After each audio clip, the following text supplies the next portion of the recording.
and welcome to the third episode of the Scottish Island Federation's Island Voices. This is our mini podcast series where we interview some of our SIF directors.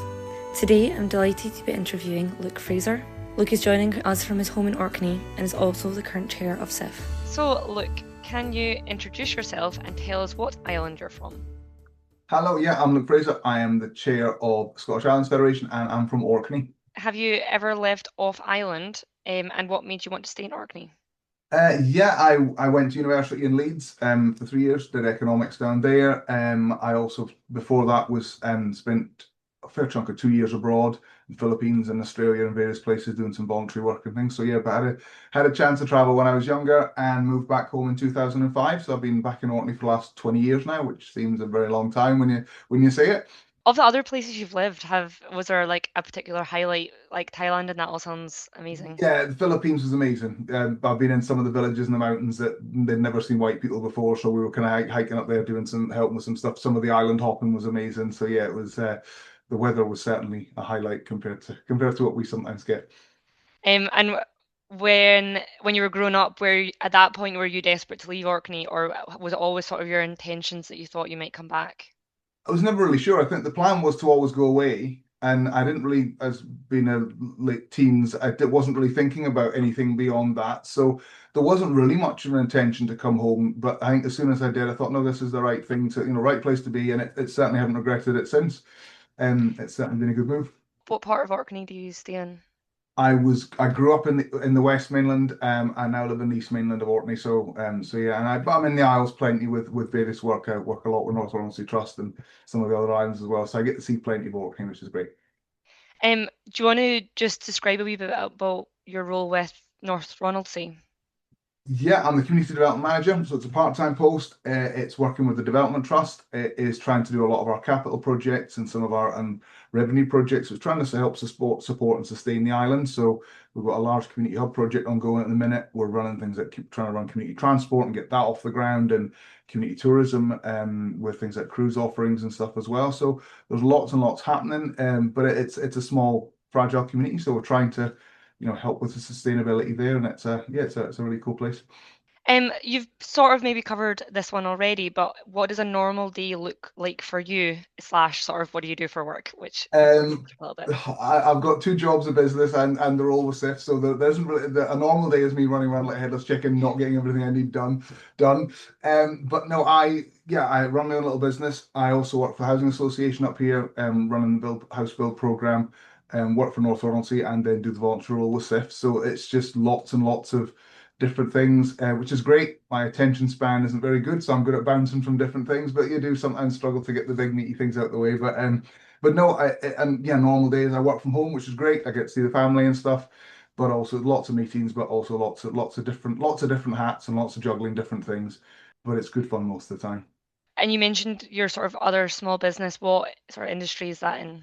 It is consultancy, so I work with development trusts all across Orkney, Shetland, Highlands and Islands, helping them with community-led housing projects, and also other projects that do lots of housing needs and demand assessments and various kind of technical bits and pieces on that front. So it's just trying to help them go from we really like housing all the way through to well, here you go, and something across the line. So there's a team of us up here that work across Highlands Islands and are getting more and more communities are asking us for support, which is brilliant because it's we've got a lot of experience in Orkney of delivering community-led housing, and it's great that lots of communities across the country are pushing for those sort of things as well. So it's a really interesting and it's really fulfilling being able to support other communities and see how other communities in rural and island Scotland are doing things, because they're doing some brilliant stuff as well, and it's great to be able to learn from them and be able to take that back here too.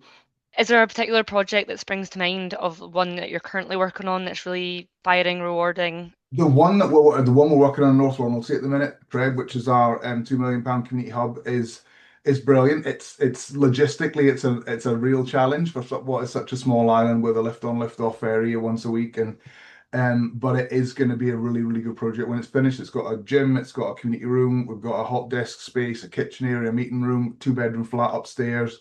And then we've got a large shed, 30 metres by 12 metre wool mill, and another 30 metre by 12 metre meat larder and community transport shed. So there's a massive amount of stuff on the site. There's lots of renewables and things as well. So when we get it finished, which will hopefully be very, very soon, next few weeks, that it will get that kind of all up and running, and that'll make a huge difference. And hopefully that'll be a really positive thing for the community. It's taken a wee while to get that across the line, but it's a really good project, and logistically it's the biggest project that's been done in the Isles on one of the smallest islands. So it's a No, that sounds amazing. And how many people currently stay in North Ronaldsay? It's just under 50 people, so it is quite a small island. But yeah, we're hoping to get that kind of population going in the positive direction soon.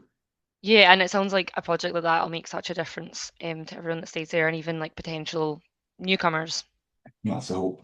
Moving on to question number 4 is, what's one thing that you love most about island life? That's a tricky one because there's so many. I think it's just the fact that you've got a bit more freedom. I've lived in cities, I've lived abroad, and it's just the fact that it's just, yeah, it's the community, it's the space, it's the safety for bringing up kids, it's the service level of services we've got here are brilliant. Yeah, we have some challenges around various things, but it's just such a positive quality of life. And yeah, you see in the news all the stuff happening everywhere else, and it's going, okay, it's just a real positive atmosphere, I think. What do you think the biggest challenge about living in an island is? I think also a lot of the benefits, it's the flip side of that. It can be the distance for things. It can be just the difficulty of getting things. Sometimes it's the fact that, it can take longer to get places. Although, we're really lucky here in Orkney. I can be in the centre of Edinburgh in 3 hours, whereas if you're in rural Sutherland, yeah, good luck. That's a day trip. So, we some of the distance is an issue sometimes, but also it's compared to some other areas, it's not. So there's obviously things like cost of living, cost more electricity wise, but maybe rent and stuff's cheaper. So it swings and roundabouts. I think there's positives and negatives everywhere. And overall, islands are a really good place to be. I think we've got the chance of being very sustainable, very resilient if we work through that. And that's certainly a key thing we're trying to push with SIF at the minute. So yeah, I think there are challenges. There's challenges everywhere, but it's how we respond to those. And I think as islands, we're really well placed within our communities to respond to those challenges really well if we want to. Have you seen any positive changes in Orkney in recent years?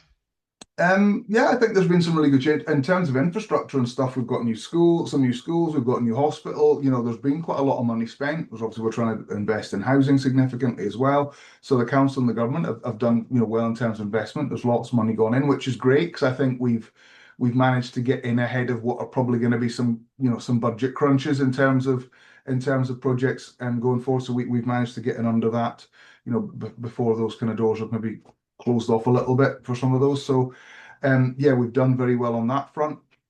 And I think the community's responded well to the likes of COVID. And I think there's always challenges. There's more, seems to be more of a disconnect from government, local government, national government. But there's still a lot of people here wanting to do some really good stuff, and a lot of those are within those organisations as well. There is that desire to make these places, our islands, work really well. And I think that's something that is a real positive, and that's something that will hopefully continue in the future as well. Some islands are having problems with housing and sort of second homes, young people not able to afford to buy. Is that also an issue in Orkney? Yeah, that's kind of my background. A lot of that housing side of stuff. I think we've had a major issue. We've had a population growth of over 3,000 people in the last 10 to 20 years. So we've seen significant increase, which is brilliant. The economy's been really strong. All positive reasons as to why the population's grown, which is brilliant. But that has led to then challenges around housing stock. And again, we've done really well in Orkney building housing, with one of the highest percentage increases in households across Scotland, but also one of the highest percentages increase in housing stock across Scotland. So there's been an awful lot of positives there, but we've just not been able to keep up with demand. And because we've got a lot of people looking to move in because of the quality of life, it's your young locals who are struggling to buy. Our house price have gone through the roof, probably the highest increase in Scotland in terms of average house price.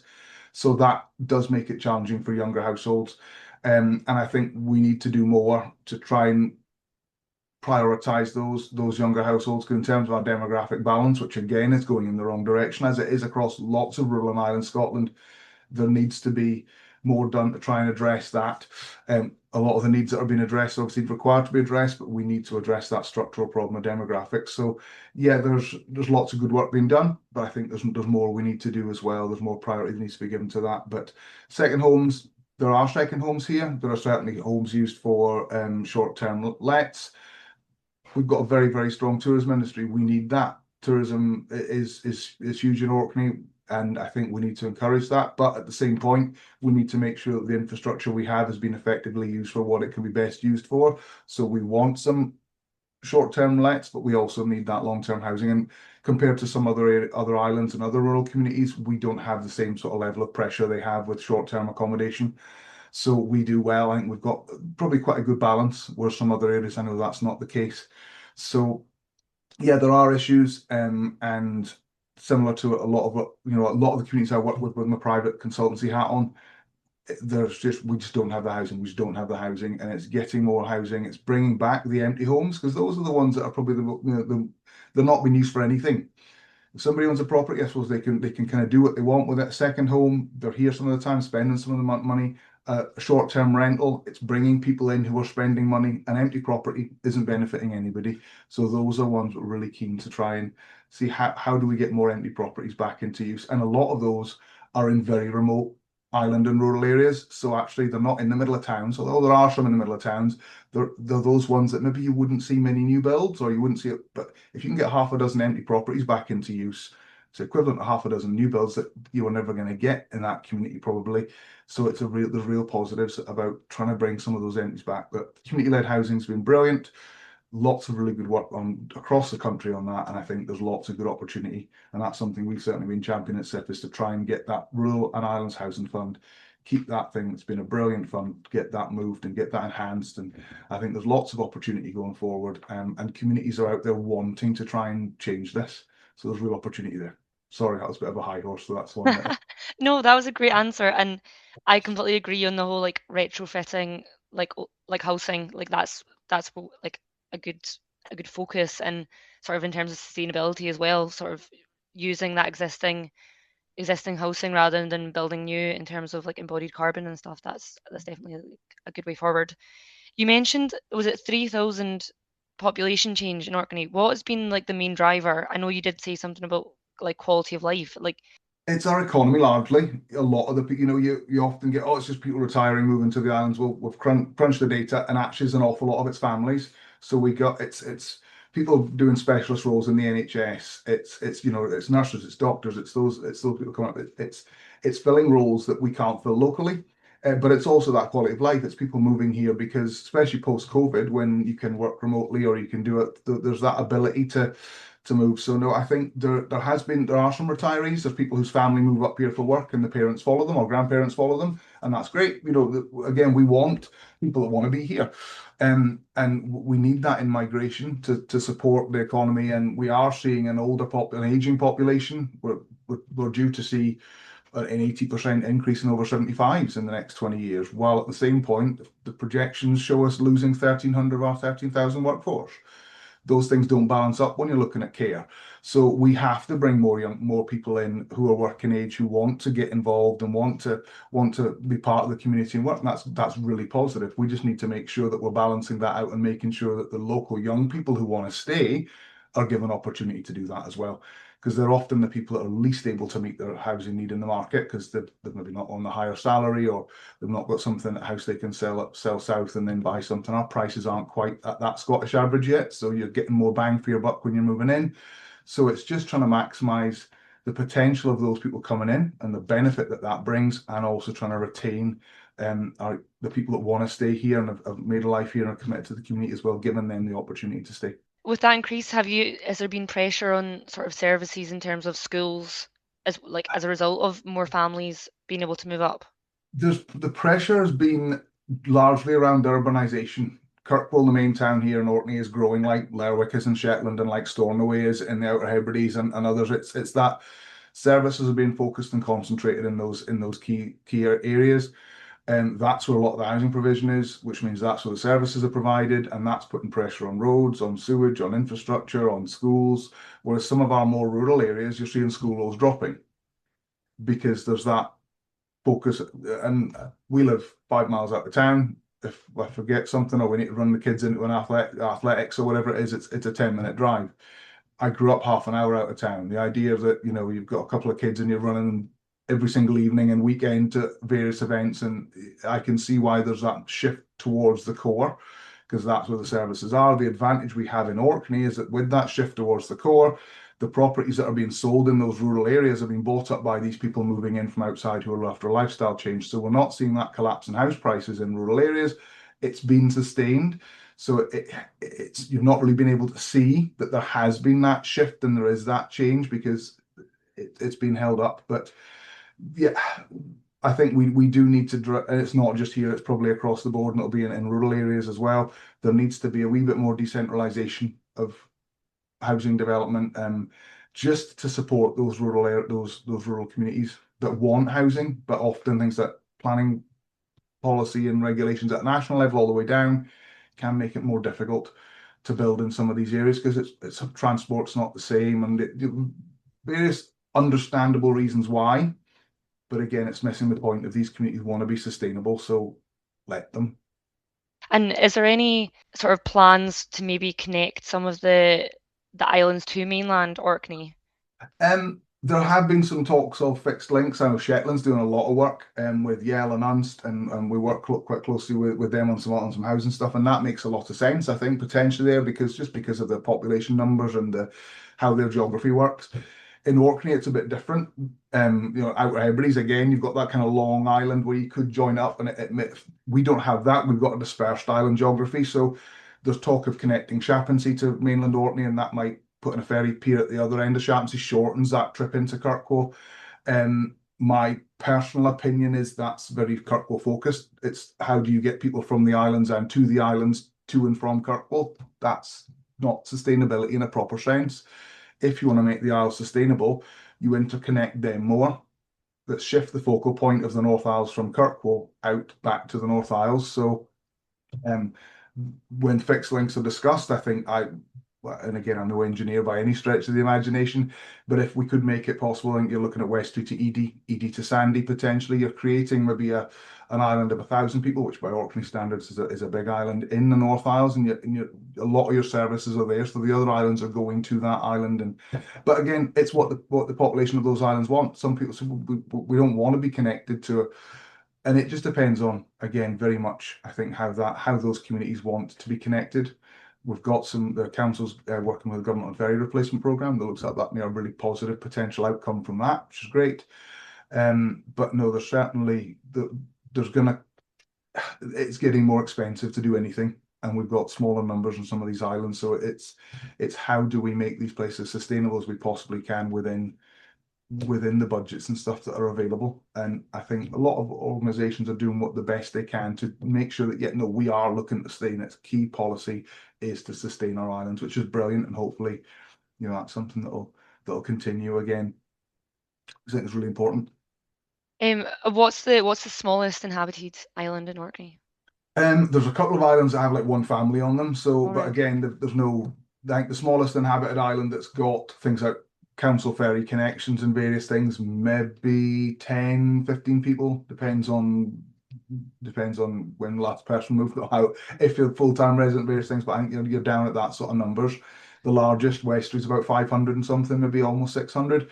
So we've not got the kind of populations of Yell, that they've got in Shetland. Our islands are quite combined. They come up with quite a large, population of probably 1,500, 2,000, but individually, the populations aren't huge. But there's some thriving communities there. There's some really, really good stuff happening. There's some, there's an awful lot. There's loads of positive things. And then same with mainland Orkney. It's we are doing very well at the moment. I think there's always stuff that people will point, well, we've not got that. But as I think the community's doing remarkably well, and I think it's the same across a lot of our other islands as well across Scotland. There's some brilliant stuff happening. There's some stuff we want to change, there's some stuff we want to improve, there's some challenges, no doubt, but I think our communities are certainly doing what they can, but population demographics, that's the thing that's going to be really tricky, and that service delivery. as we move into the future, how do we make ourselves more sustainable on our island, if our council island areas, Orkney, Shetland, Outer Hebrides, but then down to individual islands or even neighbouring islands, how do we make ourselves more self-sufficient and sustainable without needing to rely on services that come in from outside? Because the way the world's economy and various things are going, that it's harder to rely on those things. We may need to do more ourselves. Yeah, absolutely. I did my thesis at university, although it was sort of architecture. I did a bit on food security and sort of the sustainability aspect and how we need to have a focus on, are we growing food ourselves and how we're doing that, and almost reflecting on back in the war years where the UK had actually grown more of our own food. Stuff. And I think it's amazing for a country that went through World War II, okay, at least a couple of generations ago now, but is an island and has had that being cut off from, that we are in such a poor position resilience-wise. And you say food security is a key one. That's certainly something that's been looked at up here in the islands. It's probably looked at other islands as well, but certainly in Orkney, that's something that's kind of come into focus. And the council's doing some really good work on it. Others, I was in a meeting on it yesterday.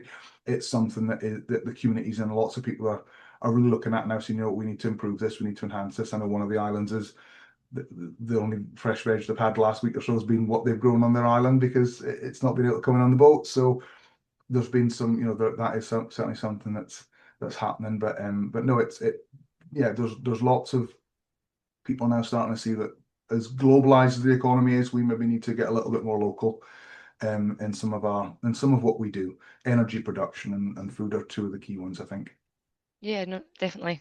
We have definitely strayed a little bit from my Yeah, questions, but I always think that's a do.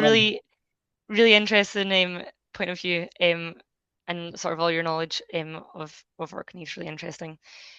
So just moving back, slightly more personal question. We've got number 8. Do you have a favourite place, either on island or somewhere else? Oof. On island, I think we'd have to go Scale Bay, which is on the west coast. Orkney is down by Skara. I grew up about a mile and a half from there, so spent an awful lot of my childhood on that beach.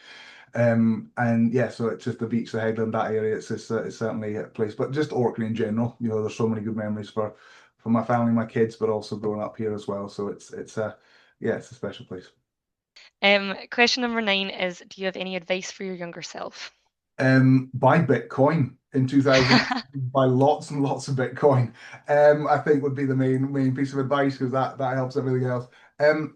Prior to that, it's that sort of thing where you say, yeah, buy a house when actually get on the property ladder before prices went silly, and all those sort of things of make better financial decisions. You don't need that cup of coffee or that TV or whatever that was. But I think that's a key. That'll be a key one. There was a meme circulating at one point, and it was about me at 5 when I should have been buying a house,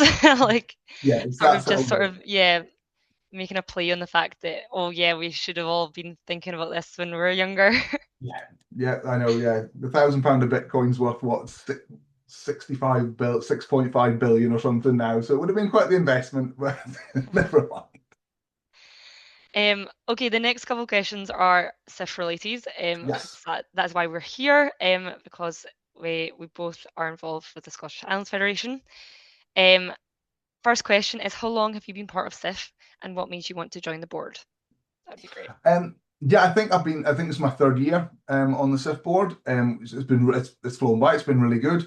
And I think what made me want to join, I was involved in a couple of meetings with my North Ronaldsay hat on, and just involved, and it was really interesting to see that there was this organisation that was kind of representing grassroots, feeding in at that national level, and was taking that information that its members were given it, and were being able to feed that in at a level that we couldn't individually feed it in at, and was just being drawn into things, and it seemed like there's a really good opportunity to make a difference, to put that island stuff central. The government doing things like National Islands Plan. There's lots of really good stuff, island specific stuff going on, and it's just a chance to influence that and feed into that. So I think there was lots of really good work happening. So it was just to try and support that.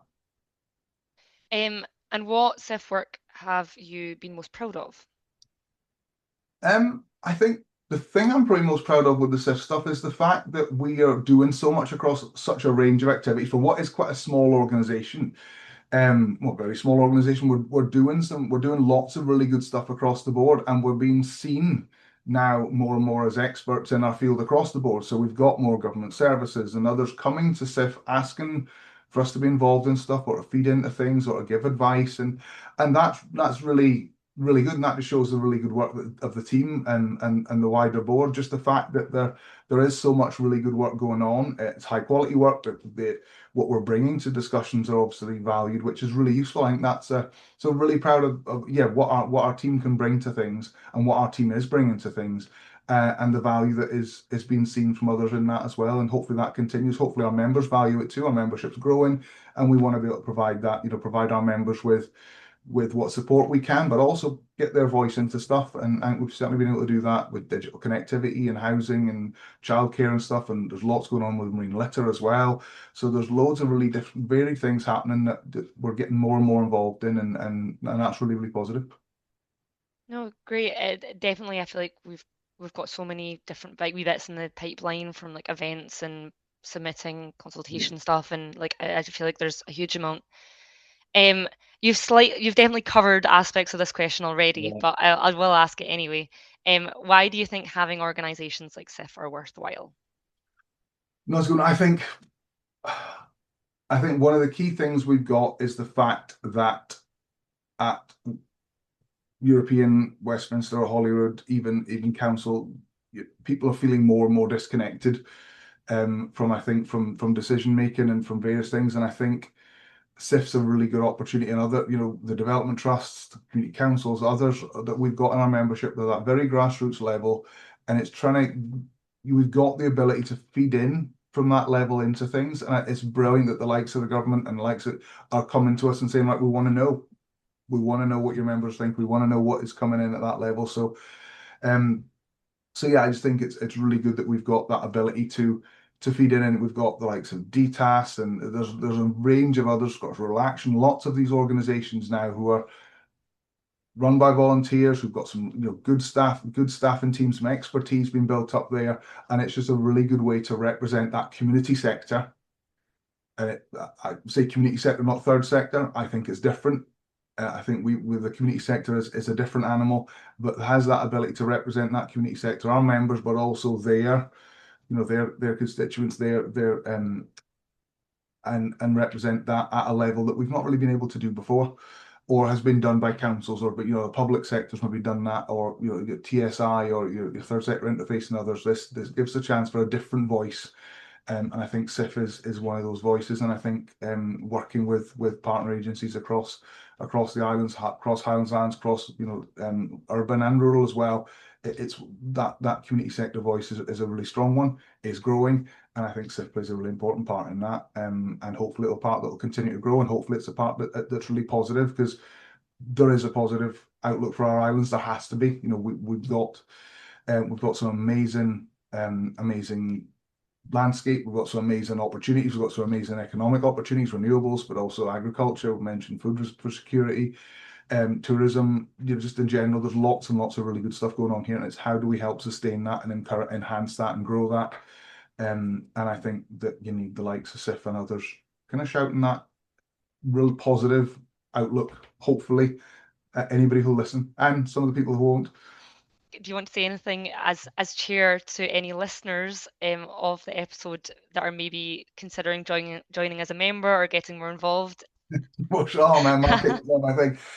Yeah, I suppose anybody who's keen, individual members, businesses, community groups, academic institutions, anybody, councils, anybody who's interested in the positive growth and sustainability and advance of our island communities, come and have a chat. There's lots of good stuff going on, but there's also, if you've got an area you're passionate about that you feel is needing more attention and isn't getting that attention, come and chat to us and bring that passion into it, because we want to do things and support things and champion things that are important to our island communities, and that's from our smallest to our largest.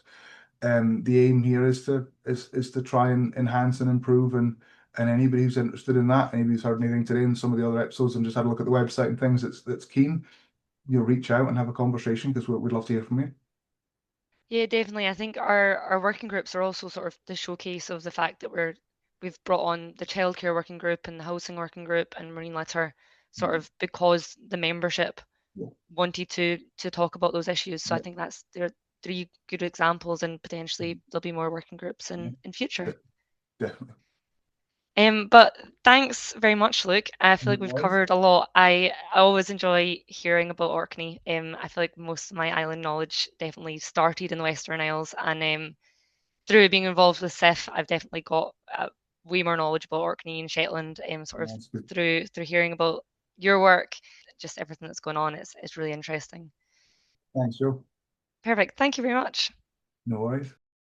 Just a reminder that this is our third episode, so you can go back and check out our first two, which was with David and Jean, also both directors on the SIF board, and these are both available on our YouTube.